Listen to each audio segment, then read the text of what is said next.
नमस्कार दोस्तों, स्वागत है आपका हमारे आज के करंट अफेयर्स के सेशन में। हमारा आज का जो करंट अफेयर्स का टॉपिक है वो है अन्न चक्र स्कीम और स्कैन पोर्टल के बारे में। लेकिन वीडियो को चालू करने से पहले मुझे आपसे एक कंप्लेंट करनी है। यार देखो, आप वीडियो को तो पूरा देखते हो लेकिन चैनल को सब्सक्राइब नहीं करते हो। ऑनेस्टली अगर मैं आपको बताना चाहूँ तो जब आप चैनल को सब्सक्राइब करते हो, वीडियो को लाइक शेयर करके प्यार देते हो, तो नेचुरली मेरी स्ट्रेंथ बढ़ती है और आपके लिए और अच्छे कंटेंट बनाने के लिए बढ़ावा मिलता है। सो आई वुड अपील कि do like share and subscribe to our channel and one more thing is, video को लास्ट तक जरूर देखना।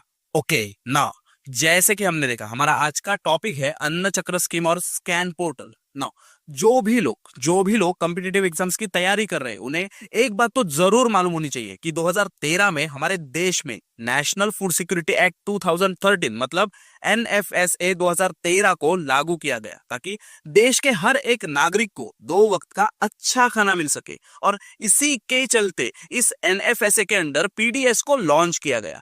PDS का फुल फॉर्म जो है वो है पब्लिक डिस्ट्रीब्यूशन सिस्टम। नाउ अगर आसान लेमन लैंग्वेज में इसे समझा जाए तो देखो, हमारे आपके गांव में या फिर लोकेलिटी में रेशन शॉप्स तो आपने देखे होंगे। यही जो शॉप्स है इनको FPS मतलब फेयर प्राइस शॉप्स करके बुलाया जाता है। अब ये जो FPS है, अगर आप वहां पर जाते हो तो आपको कम दाम में फूड ग्रेन्स मिलते हैं, अगर अगर आप बेनिफिशियरी हो तो ही।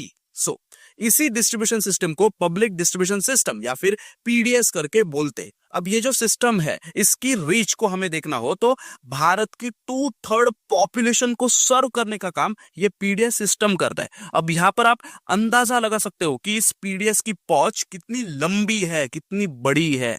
अब हमें यह तो पता है कि PDS को NFSA के अंडर लॉन्च किया गया था, लेकिन इसकी जो नोडल मिनिस्ट्री है जिसके तहत ये एक्ट और स्कीम चलाई जाती है, इस मिनिस्ट्री का नाम है ministry of consumer affairs, food and public distribution.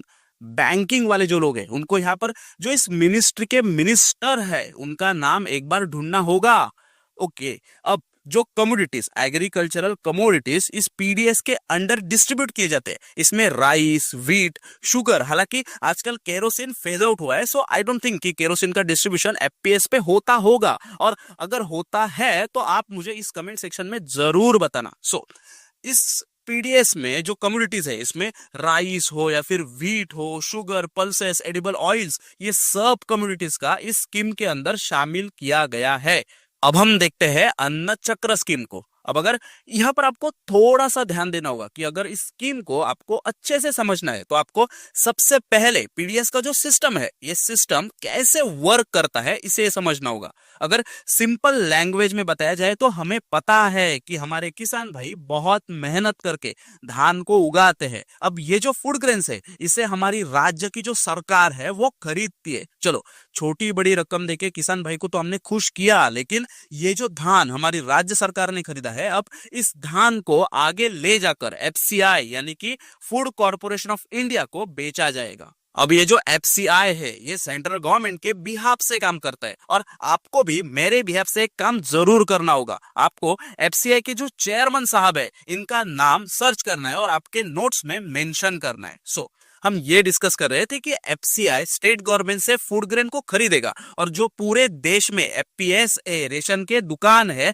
In FPS पर इन फूड ग्रेन्स को डिस्ट्रीब्यूट किया जाएगा। अब हमारी जो अन्न चक्र स्कीम है ये स्कीम यहीं पर चर्चा में आती है। अब होता क्या है कि देखो, मान लो कि FCI का मुंबई में गोडाउन है जहां से पूना के रेशन के दुकानों पर सामान जाने वाला है। अब यहाँ पर 2 रूट्स है, एक तो 200 किलोमीटर का और दूसरा है 150 किलोमीटर का। अब यहाँ पर ऑब्वियस है ना कि अगर आपको मुंबई से पुणे में ट्रैवल करना है तो क्या आप 200 किलोमीटर के रास्ते को चुनोगे? नहीं ना। वैसे ही ट्रांसपोर्ट के टाइम पर भी शॉर्टेस्ट डिस्टेंस से माल ट्रांसपोर्ट किया जाता है, लेकिन रिकॉर्ड में लार्जेस्ट डिस्टेंस को, लॉन्गेस्ट डिस्टेंस को दिखाया जाता है। अब यहाँ पर जो 50 किलोमीटर का एक्स्ट्रा रूट दिखाया गया है, यहीं पर होता है लीकेज, जिसे हम कहते हैं मनी लीकेज। इस लीकेज को कम करने के लिए अन्न चक्र योजना को लाया गया है। अब होगा यह कि एडवांस एल्गोरिदम की मदद से ऑप्टिमल या फिर शॉर्टेस्ट रूट को दिखाया जाएगा, और लॉजिस्टिक की मूवमेंट भी इसी रूट से की जाएगी, और इस मूवमेंट को ट्रैक भी किया जाएगा। अब जाहिर सी बात है कि इसके पैसे भी आपको इसी रूट के देने होंगे। मतलब यहाँ पर जो करप्शन चल रहा था इसे कई हद तक कम करने की बात की जा रही है, और ऐसा बताया भी जा रहा है कि इस स्कीम को लागू करने के बाद करीब 15 से लेकर 50% तक डिस्टेंस कम किया जाएगा और 250 करोड़ रुपीस एनुअली बचाए जाएंगे। और एक फायदा इसमें यह है कि देखो, अगर लॉजिस्टिक की कॉस्ट कम होती है, मतलब डिस्टेंस कम होता है, तो फ्यूल कंजम्पशन जो है वो कम होगा, और अगर फ्यूल कंजम्पशन कम होता है तो कार्बन फुटप्रिंट भी कम जनरेट होगे। मतलब कॉस्ट सेविंग के साथ साथ एनवायरमेंट सस्टेनेबिलिटी का भी ध्यान यहाँ पर रखा गया है। अभी हमने अन्न चक्र स्कीम को देखा, अब हम स्कैन पोर्टल को समझते हैं। स्कैन का जो फुल फॉर्म है वो है subsidy claim application for NFSA, मतलब नेशनल फूड सिक्योरिटी एक्ट। अब देखो, जो फूड ग्रेन्स स्टेट गवर्नमेंट ने किसान से खरीदे थे, लेट से उसकी कीमत थी X रुपीस, और जो FCI ने स्टेट गवर्नमेंट से खरीदा उसकी प्राइस है Y रुपीस। अब इस X और Y के बीच का जो अंतर है, इस अंतर को सेंट्रल गवर्नमेंट के द्वारा राज्य सरकार को पे किया जाता है, और वो भी in the form of subsidy.